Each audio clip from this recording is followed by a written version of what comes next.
बोले शालिग्राम महाराज की। तृतीयो अध्याय शुभवाच पुनर्गच्छामि श्रोमणि सत्तमः ओराजको नामानपति नहीं पते ये जंदियां सत्यवादी एवं देवालयां पति धीरे धीरे धर्म गाता दयो संतोषिया सरे। तो तुलसी महाराज बोले कि हे मुनियो, हम फिर एक आगे की कथा कहते हो तो ध्यान पूर्वक सुनिएगा कि पहले फुलका मुख नाम का एक राजा था, पृथ्वी पर हुआ।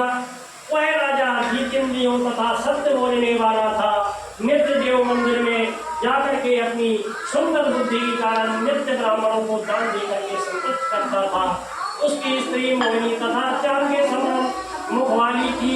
वे दोनों भद्रशिला नदी के किनारे सत्यनारायण भगवान का व्रत कर रहे थे।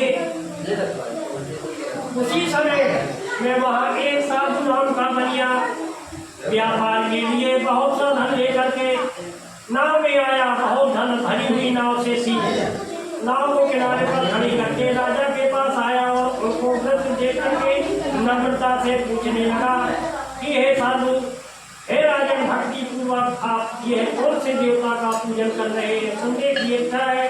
तो राजा बोले कि हे साधु, वैसे पुत्र की इच्छा से भाई बंधुओं से मेरे कोई पुत्र नहीं है, तो पुत्र की कामना के लिए सत्यनारायण भगवान का पूजन कर रहा हूँ।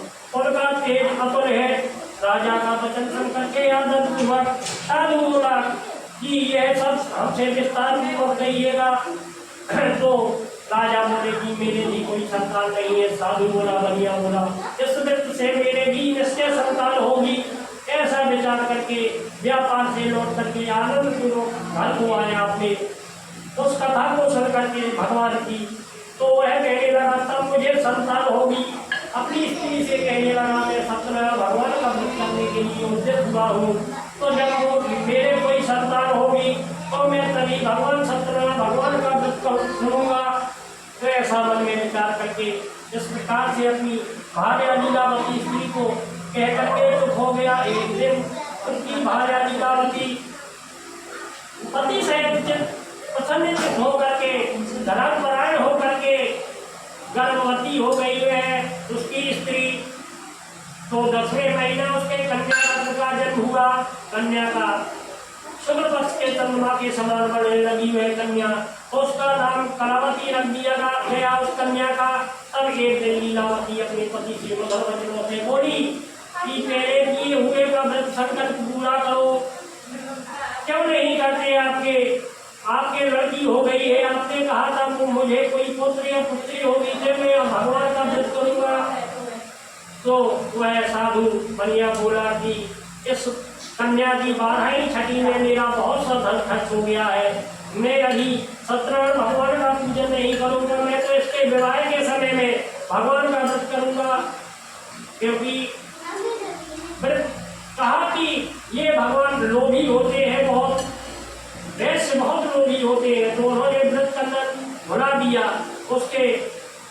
उसके लड़की के जन्म में भी भगवान का पूजन नहीं किया। इस प्रकार से अपनी स्त्री को समझा बुझा करके दूसरे देश को चला गया, धन कमाने के लिए चला गया। इधर कन्या उसकी कलावती कन्या अपने पिता के घर नित्य सयानी होने लगी। विवाह के योग हो गई वह कन्या। तो जब धर्म के घर लौटने पर, उस साधु बनिया के लौटने पर, धर्म के जानने वाले साधु ने सखियों के साथ अपनी कन्या को देखा। ये तो बहुत सियानी हो गई, विवाह के योग हो गई है मेरी कन्या। तो देख करके सलाह करने लगा, कहने लगा मेरी कन्या के लिए श्रेष्ठ वर ढूंढ करके लाओ। यह दूतों को कहने लगा। तो साधु की आज्ञा पा करके वह दूत लोग कांचन नगर गए। एक सोच समझ करके एक बनिए के पुत्र को ले आए। उसी बड़े पुत्र को गुणवान समझ करके देख करके अपनी अति पसंद हो करके भाई बंधुओं को बुला करके, सब रिश्तेदारों को बुला करके इकट्ठा कर लिया और विधि से पुत्री का कन्यादान कर दिया, विवाह कर दिया उसने अपनी पुत्री का बड़े पुत्र के साथ। इसके कुछ थोड़े समय के बाद अपने काम में चतुर्वनिया वो भी सत्यनारायण भगवान का व्रत करना भूल गया।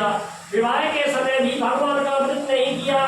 तो उस पर भगवान रुष्ट हो गए। उस पर कहने लगे कि तुम्हें महान दुख प्राप्त होगा। तो ऐसा कह करके समुद्र के किनारे अति रमणीक नगर रत्नसारपुर में गया हुआ है, धंधा करने के लिए गया, जमाई के साथ व्यापार करने लगा वहां पे। ये दोनों चंद्रकेतु राजा के रमणीक नगर में गए। उसी समय सत्यनारायण प्रभु ने बनिया को भ्रष्ट देख करके श्राप दे दिया कि भविष्य में तुम्हें महान दारुद्र भुगतान होगा। एक दिन राजा के धन को चुरा करके चोर ले जा रहे थे, जहाँ पर वो सज्जन बनिया बैठे हुए थे।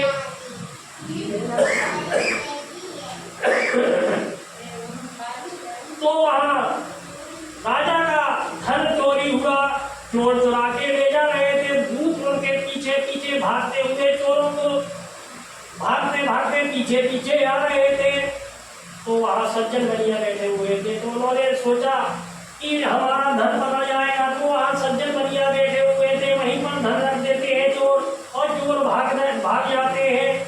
तो वहाँ पर दूत जब आते हैं, उनका धन वहाँ पे देखते हैं कि धन यहाँ पे रखा है, उनको चोर समझ करके उनको ले जाते हैं। कहते हैं, राजा को कहने लगे कि ये जो चोर हम पकड़ करके लाए हैं, इनके लिए क्या आज्ञा है। तो दोनों को चोर समझ करके राजा ने उनको बड़ी जेल खाने में डाल दिया। तो जेल खाने में वो चले गए। तो राजा की आज्ञा से बेचारे हुए उनको मजबूत बांध दे करके उनको डाल दिया गया। सत्यनारायण भगवान की माया से उनके कहने में किसी में क्षमता नहीं है, और चंद्रकेतु राजा ने उनका सब धन ले लिया और कहा कि तुम चोर हो। उसी श्राप से उनका घर की स्त्रियां भी वहां दुख को प्राप्त हुई, उनकी घर में कुछ नहीं बचा, चोर चुरा ले गए धन। उसकी लड़कियां और स्त्री बड़ी दुखी होने लगी, बहुत गरीबी आ गई उनके घर में। जो धन था वो चोर चुरा ले गए। शारीरिक तथा मानसिक व्याधि और भूख प्यास से दुखी होकर के अन्न की चिंता में भिक्षा मांगने लगी वह लड़की। घर के जाने लगी कन्या उसकी भिक्षा के लिए। एक दिन भूख प्यास से व्याकुल होकर के कन्या लीलावती एक ब्राह्मण के मंदिर में गई। वहां जाकर के देखा कि सत्यनारायण भगवान का व्रत हो रहा है। वहां बैठ करके वो लड़की कथा सुनने लगी भगवान की। फिर प्रसाद पा करके रात में अपने घर को आई। कलावती उसकी माता ने पूछा कि तू इतनी रात को कहाँ गई थी, तेरे मन में क्या है। यह सुन करके कलावती कन्या अपनी माता से बोली कि हे माता जी, मैं एक ब्राह्मण के मंदिर में गई थी, सभी कामनाओं का पूरा करने वाला व्रत मैंने होता हुआ देखा। तब मैं वहीं पे भगवान की कथा सुनती रही। इस प्रकार से कन्या के वचन सुन करके वह बनिया की स्त्री लीलावती प्रसन्न हो गई और सहज से कहने लगी कि मैं भी सत्यनारायण भगवान का व्रत करूंगी। मन में इच्छा करने लगी। तो वह लीलावती साध्वी स्त्री अपने भाई बंधुओं को बुलाया, श्री सत्यनारायण भगवान का व्रत करने लगी और कहने लगी कि हे भगवान, हे प्रभु, हमारे पति और दामाई दोनों आ गए थे, तो मैं भी फिर से दोबारा से आपकी पूजा करूंगी, सत्यनारायण की कथा सुनूंगी। ऐसा कह करके भगवान से प्रार्थना करने लगी और सत्यनारायण भगवान जी फिर उस पर प्रसन्न हो गए। भगवान राजाओं में श्रेष्ठ राजा चंद्रकेतु राजा को स्वप्न में कहा कि हे राजा, तुम इन दोनों बनियों को छोड़ देना, नहीं तेरे पुत्र है सबको नाश कर दूंगा, तेरा राज्यपाल सब नाश कर दूंगा। ऐसा कह करके भगवान अंतर ध्यान हो गए। तो इस प्रकार से राजा को कह करके भगवान अंतर ध्यान होते रहे। इसके बाद सवेरे उठते ही राजा ने सब लोगों को सभा में बैठा करके अपने स्वप्न की बात कही कि उन दोनों बनियों को जल्दी छोड़ दो। राजा के यह वचन सुन करके उन दोनों बनियों को छोड़ दिया गया। तब राजा के सामने उन्हें ला करके राजा के जाकर विनती करने लगे कि यह दोनों को छोड़ करके लाए हैं, इनकी बंधन बेड़ी कटवा दी गई है, इनको मुक्त कर दिया गया है। हम दोनों देश राजाओं में चंद्रकेतु राजा को प्रणाम करने लगे हुए हैं दोनों बनिया। तो राजा कहने लगे अब आपको भय नहीं है, पहले आपके स्वप्न का हाल मैं बता देता हूँ। तो कहा कि भगवान ने मुझे स्वप्न दिया था तो मैंने आपको छोड़ दिया।